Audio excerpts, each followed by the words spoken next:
What's going on, guys? Welcome back to Weekly GCap, the only source you'll ever need to catch up on all the gaming news from the last week, or in this case, the last 2 weeks, because unfortunately, I did have to miss last week's episode just because I really wasn't feeling the best, and if I'm gonna be honest, I'm still not feeling the best, so if I seem a bit quieter than usual, or if my energy is just a little bit off, that is why. But since we missed last week's episode, I made a community post saying that we would this week recap the last 2 weeks of news, so we got a jam-packed episode. I'm gonna try my best to just keep things moving so we can get out of here in hopefully less than half an hour. Don't get me wrong, I could sit here yapping about gaming stuff for hours on end and I'd be perfectly content doing so, but you know, there's only so many hours in a day and I want to respect your time. So without further ado, let's get right into this. First things first, let's go ahead and go over all the major game releases from the last 2 weeks. So February 6th, we have Big Helmet Heroes and Under Defeat HD.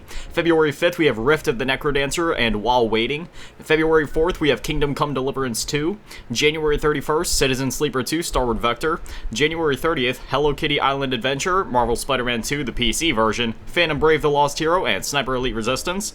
January 28th, we have Botany Manor, the PlayStation versions, Eternal Strands, Neptunia Riders vs. Doggoos, Orcs Must Die, Death Trap, The Stone of Madness, and Tales of Iron 2, Whiskers of Winter. Next up, I got the first wave of February Xbox Game Pass games for you guys. So, available now is Far Cry New Dawn, Another Crab's Treasure, which is now available through Game Pass Standard, Ayuden Chronicle 100 Heroes, now available with Game Pass Standard, Starfield, now available with Game Pass Standard, and then Madden NFL 25 for Game Pass Ultimate and PC Game Pass only. Then on February 13th, we'll have Kingdom 2 Crowns, which will be coming in for Game Pass Ultimate and Game Pass Standard, and then Avowed on February 18th for Game Pass Ultimate and PC Game Pass, a day one release. And in case you missed it, Ninja Gaiden 2 Black is available now via PC Game Pass and Game Pass Ultimate, and Star Wars Jedi Survivor is available now for the Xbox One via EA Play, which is bundled in with with Game Pass Ultimate. Next up, Beyond Blue is free on Epic Games. This will be free until February 13th at 11 a.m. EST, so you might as well go redeem it because there's no better price than free. Next up, I got the February PlayStation Plus Essential Games for you guys, which are available now, but there's also an important update regarding PlayStation Plus, which we'll go ahead and go over. So we'll kick things off with the Essential Games, which are Payday 3 for PS5, High on Life for PS4 and PS5, and then Pac-Man World Repack for PS4 and PS5.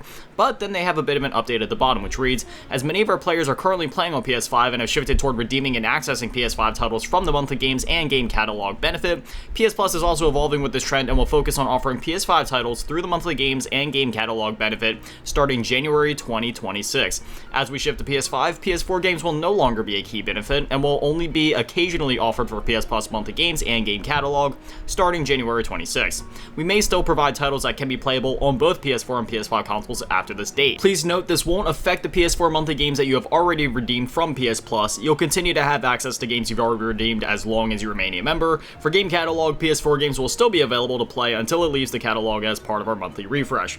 End quote. So it seems like they are going to be finally phasing out the PS4 section, kind of. They said they'll still occasionally offer games like that, and if, for example, there's a game like, say, I don't know, Elden Ring. Not that I think they're actually going to offer Elden Ring as a monthly game, but just for example, that game has a PS5 and PS4 version, and as they stated there, if a game has both versions, it'll still be available for you to get on PS4, you know what I mean? Next up, some new games have been added to Nintendo Switch Online, those being Fatal Fury 2, Super Ninja Boy, Sute Hakun, and Ridge Racer for the N64 app. Next up, a demo for Donkey Kong Country Returns HD is available now on the Nintendo Switch eShop, so if you wanted to try out the game before shelling out $59.99 for the full game, well then there you go, you have a demo to try it out. Next up, Kingdom Come Deliverance 2 sold 1 million copies already, so this is coming from Warhorse Studios on X. Quote, over 1 million of you have stepped into our world. Well, I said million, really weird there, sorry.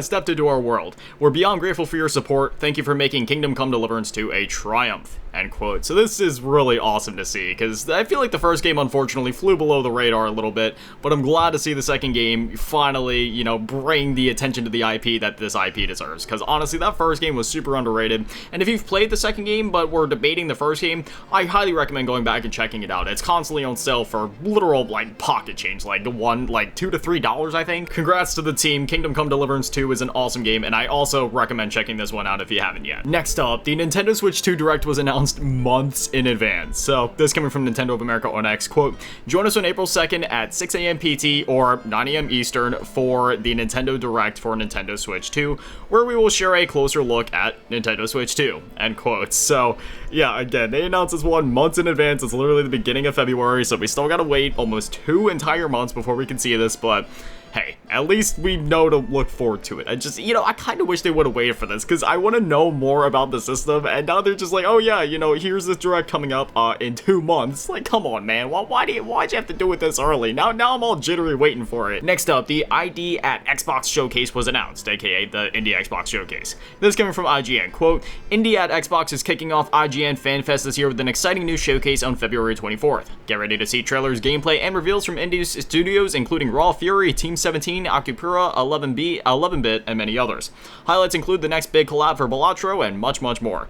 The ID at Xbox Showcase will stream on Monday, February 24th, 2025 at 10 p.m. PT, 1 p.m. ET, or 6 p.m. BST across IGN platforms. Along with the all-new reveals, IGN's podcast Unlocked will be breaking down the biggest moments from the showcase in a special IGN post-show which will immediately follow the main show.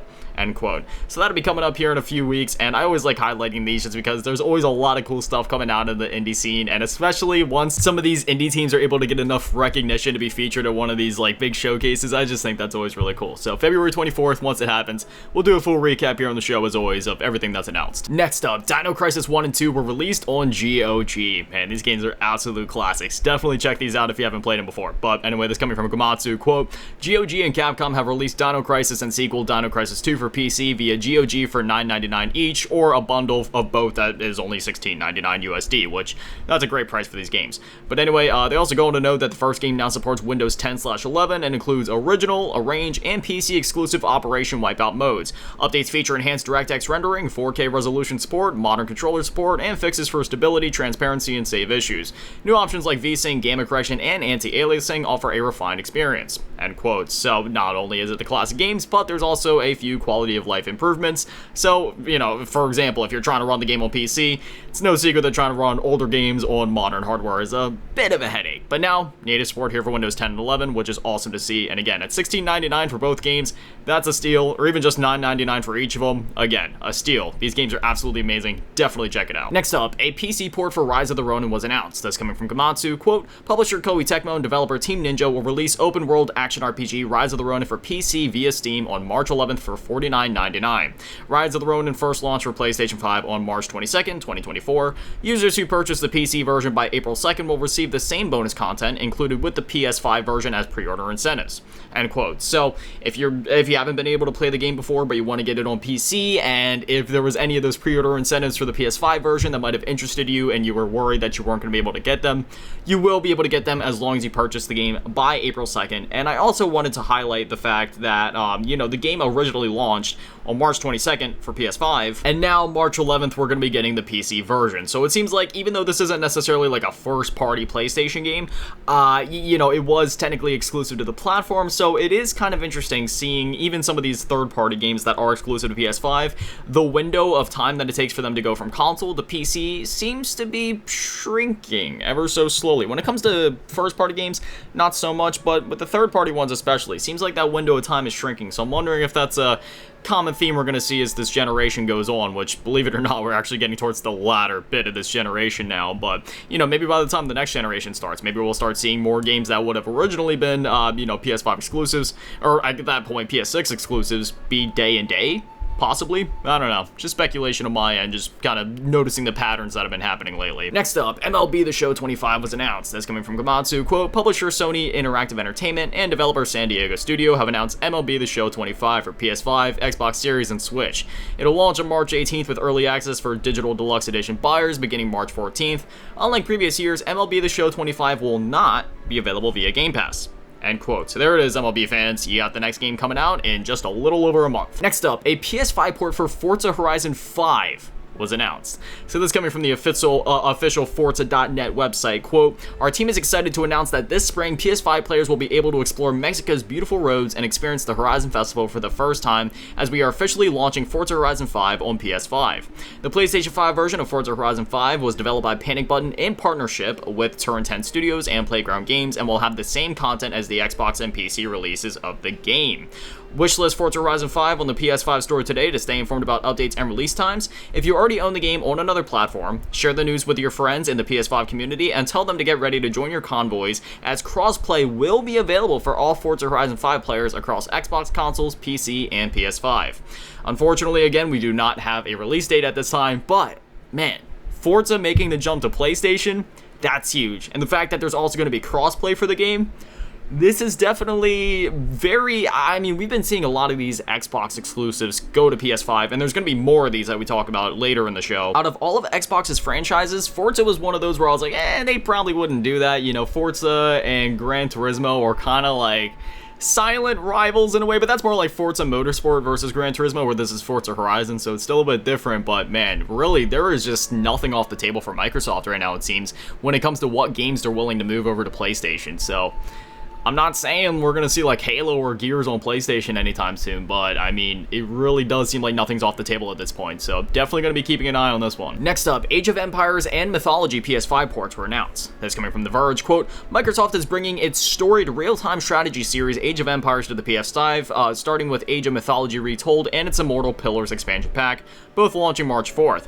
Microsoft will also launch Age of Empires 2 Definitive Edition on the PS5 later this spring. The games will include content parity across platforms plus cross-play support, end quote. So very similar to Forza, where we saw that game is going to PS5, now they have another franchise going over to PS5. Again, it really just seems like nothing's off the table at this point, so I wonder what is going to be going to PlayStation next. Next up, this was to be expected. I don't think this is going to surprise anyone, but Summer Game Fest 2025 has been announced and confirmed to be happening. This coming from Jeff Keighley on X, quote, mark your calendar for Friday, June 6th. Summer Game Fest returns to YouTube Theater in LA to showcase what's next from the entire video game industry, streaming live everywhere, end quote. So there you have it. June 6th, Friday. We don't have an exact time at this point. Once we know that, obviously I'll let you guys know, and once the showcase actually happens, we'll do what we do for every showcase, and no matter how long it is, no matter how many dozens of games are announced, we'll recap the entire thing, release dates, game titles, everything like that. But about 4 months away, Summer Game Fest, can't wait. Next up, Ubisoft has shut down one of their studios. This coming from Eurogamer, quote, Ubisoft is set to close its UK studio based in Leamington as it sheds 185 jobs across the business. A small number of Leamington staff will be retained under remote contracts. Additionally, Ubisoft offices in Dusseldorf, formerly Blue Byte, Stockholm, and the Newcastle-based Ubisoft Reflections will be downsized. Quote, as part of our ongoing efforts to prioritize projects and reduce costs that ensure long-term stability at Ubisoft, we have announced targeted restructurings at Ubisoft Dusseldorf, Stockholm, and Reflections, and the permanent closure of Ubisoft Leamington site, a Ubisoft spokesperson said in a statement to Eurogamer. Unfortunately, this should impact 185 employees overall. We are deeply grateful for their contributions and are committed to supporting them through this transition. Just for some background of the studio, they were founded in 2002 as Freestyle Games by a group of former Rare and Codemaster veterans. Ubisoft Leamington had most recently worked as a support studio on the Division series and also assisted development on games such as Star Wars Outlaws, Skull and Bones, and Far Cry 5. In its heyday under its previous ownership by Activision, Leamington was best known for its DJ Hero games before it was put to work on the publisher's Guitar Hero and COD franchises. Ubisoft then acquired the firm in 2017. As for the teams that were downsized, like Dusseldorf and Stockholm and all the other ones, Dusseldorf is best known for developing Anno and the Settlers, while Stockholm most recently worked on Avatar Frontiers of Pandora with Massive Entertainment, and Ubisoft Reflections, the veteran team originally founded in 1984 and acquired by Ubisoft in 2006, had been working closely with Leamington supporting AAA game development. So this is pretty huge for all of these studios, in the case of Leamington being shut down, and in the case of the other ones being downsized quite heavily. We've been hearing lately about Ubisoft's financials and how things have been looking a little rough behind the scenes, and unfortunately we are starting to see the repercussions of that, the repercussions being some of their studios being shut down. And at the end of the day, as it always goes with these financial situations, the little guy, or in other words, the developers, are the ones that face the consequences, even though they didn't do anything wrong, but that's just how it goes in the business world. I really do wish nothing but the best for all of the developers that have been affected by these layoffs and downsizes of these Ubisoft studios, and hopefully things work out for them, and hopefully Ubisoft is able to figure something out here soon, because things are, I don't like to be all pessimistic or negative or whatever, but I do have to say, things are getting a little worrisome for Ubisoft. I'm like, just genuinely. Don't get me wrong, they're still a massive publisher, and I'm not saying they're going to be filing for like Chapter 11 bankruptcy or whatever by tomorrow, but I am saying that we're just noticing a bit of a concerning trend when it comes to Ubisoft lately, and I'm hoping they can figure things out, because I genuinely do love Ubisoft and their franchises. And plus, I'm an optimist. I never want anything bad to happen to anybody, I hope everything works out. Next up, Sony has appointed Hideaki Noshino as sole CEO of Sony Interactive Entertainment, which is a bit of a switch up from what we were hearing before. So This coming from GamesIndustry.biz. Quote, Hideaki Noshino has been appointed sole CEO of SIE effective April 1st, 2025. Last May, Noshino and Herman Holtz were named joint CEOs of SIE, which is why I said that this was a bit of a shakeup, because originally it seemed like there was going to be a bit of a joint CEO thing going on once Jim Ryan departed. Holtz led the studio business group, which oversees PlayStation's first-party teams and the development of IPs and other mediums. He will continue this role and report to Noshino. As part of the leadership changes, CFO Hiroki Totoki has been promoted to CEO and president of the Sony Group Corporation. SVP of Finance, Corporate Development, and Strategy Lin Tao will take over Totoki's previous role as CFO. So again, bit of a shakeup behind the scenes there at Sony. I don't know what repercussions this is going to have, if we're even going to necessarily feel the effects of this, but anytime that there's shakeups to, leadership of these big companies, especially, one like Sony that owns one of the big three when it comes to the consoles, I always like to highlight it just because, it is part of the gaming news, part of the gaming world. Next up, BioWare is undergoing a lot of layoffs and a lot of changes, and things are looking very interesting there behind the scenes. So let's just go over all this. This is coming from IGN. Quote, BioWare is reportedly now down to fewer than 100 employees after a round of layoffs and staff exits following the release of Dragon Age: The Veilguard and a restructure to focus on the next Mass Effect game. Last week, EA restructured BioWare to focus on Mass Effect 5 only, meaning some who worked on Dragon Age: The Veilguard were moved to projects at other EA studios. It is also worth noting that this happened after EA said that Dragon Age: The Veilguard quote-unquote underperformed. And regarding the restructurings at BioWare to focus on Mass Effect 5, well, they put up this blog post a few days before. Quote, hello everyone, today we are turning towards the future and preparing for the next chapter in BioWare's story. As we announced in August 2023, we are changing how we build games to meet the needs of our upcoming projects and hold ourselves to the highest quality standards. Now that The Veilguard has been released, a core team of BioWare is developing the next Mass Effect game under the leadership of veterans from the original trilogy, which that's very exciting. Some of the OG developers from the original Mass Effect trilogy coming back. So they go on to list them, including Mike Gamble, Preston Watamaniuk, I can't pronounce that, I'm sorry, Derek Watts, Parrish Lay, and others. In keeping with our fierce commitment to innovating during the development and delivery of Mass Effect, we have challenged ourselves to think deeply about delivering the best experience to our fans. We are taking the opportunity between full development cycles to reimagine how we work at BioWare. Given this stage of development, we don't require support from the full studio. We have incredible talent here at BioWare, and so we have worked diligently over the past few months to match many of our colleagues with other teams at EA that had open roles that were a strong fit. Today's news will see BioWare become a more agile-focused studio that produces unforgettable RPGs. We appreciate your support as we build a new future for BioWare, from Gary McKay, which is the general manager over there at BioWare. So needless to say, there is some good news and some bad news coming out of this. I don't know. Like, when it comes to that blog post, they say that we're restructuring so then we can become more focused. But I don't know if that's necessarily true, like, you know what I mean? Like, I don't know if that's just PR speak to kind of lighten the blow of the layoffs to make it seem not as bad, if that's the genuine truth, if they're really just trying to kind of hone in, and not have too many cooks in the kitchen, just focus in, only have the essential people there, so then they can kind of hone in, take their time with the game, and just have a reasonable amount of cooks in the kitchen, you know what I mean? So I don't know which one it is, maybe it's a mix of the two as well, but I'm very excited for the future of BioWare. I'm very excited for the next Mass Effect game, but I do also feel for the people that have been affected by the layoffs and some of the folks that have been switched around. Thankfully, again, it didn't seem like it was entirely layoffs across the board. It does seem like in some situations, some people were just moved around at EA a little bit. But in terms of the layoffs and the fact that they're under 100 employees, and that's not even just developers, we're talking employees, period. And considering how big of a studio BioWare is, I don't know, having some conflicting feelings here. We're definitely going to keep our eyes on this, and I'm staying optimistic for the future, because it does sound like they're driven. It does sound like they're still developing Mass Effect 5 or the next Mass Effect game, whatever you want to call it, so that's good. Really, only time will tell what the future has in store for BioWare. Next up, this is a short but sweet story. Sony is integrating their subsidiary SN Systems. So, this coming from Gamatsu, quote, Sony Interactive Entertainment will integrate wholly owned subsidiary SN Systems, a developer of programming tools for game creators on PlayStation consoles, as one unified company on April 1st, the company announced.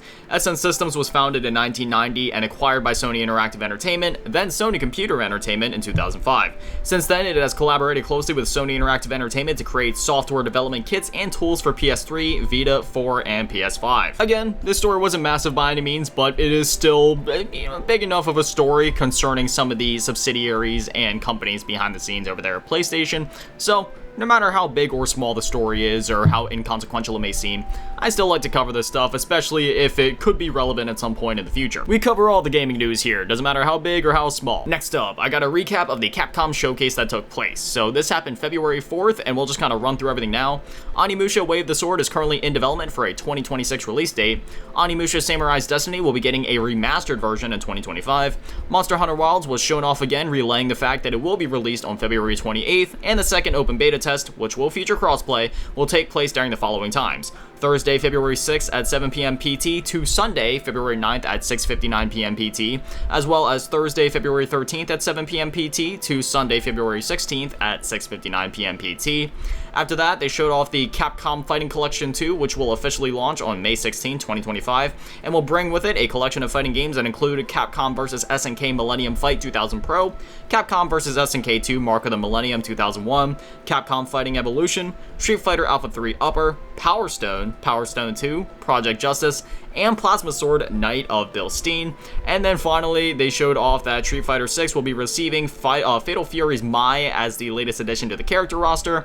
That's released February 5th, which means that it's available now, so if you want to dive into the game and try out the character, you can do so. And finally, I have a recap of the Xbox Developer Direct that happened about 2 weeks ago now at this point, so let's just run through it. Doom the Dark Ages will be launching May 15th, 2025 for Xbox Series X and S, Xbox app for Windows PC, Steam, PS5, and day one on Game Pass. South of Midnight, launching April 8th, 2025 for Xbox Series, Xbox app for Windows PC, Steam, Cloud, and day one on Game Pass. Clear Obscure Expedition 33 launching April 24th, 2025 for Xbox Series, Xbox app for Windows PC, and day one on Game Pass. Also, it notes that the developer website includes some other platforms, so I guess there's more platforms it'll be available on. Ninja Gaiden 4 launching fall 2025 for Xbox Series, Xbox app for Windows PC, Steam, Cloud, PS5, and day one on Game Pass. And then Ninja Gaiden 2 Black Shadow dropped that day for Xbox Series, Xbox app for Windows PC, and day one on Game Pass. At the bottom of their site, they go on to mention that as with every developer direct, today's show marks just a selection of the games coming to Xbox this year. Next up is Avowed, Obsidian Entertainment's upcoming fantasy RPG, which launches on February 18th, 2025 for Xbox Series, the Xbox app for Windows PC, Battle.net, Steam, Cloud, and day one on Game Pass. End quote. So there it is. I promised you guys like 2 weeks ago that we'd talk about it, but since I ended up having to kind of cancel last week's episode, now we're talking about it 2 weeks later. But anyway, that is all the stories that I have for you guys this week, or should I say for the last 2 weeks. I'm sorry if we were moving at a blisteringly fast pace, but I wanted to get you guys in and out as fast as possible, and we had a lot to talk about, so again, hopefully it wasn't too fast for any of y'all. Hopefully y'all don't have a headache from listening to me going like rap god Eminem mode, just trying to get through all these stories. I did my absolute best, so hopefully you were entertained and hopefully you are now informed. But anyway, it's time for me to get out of here. My throat's really killing me.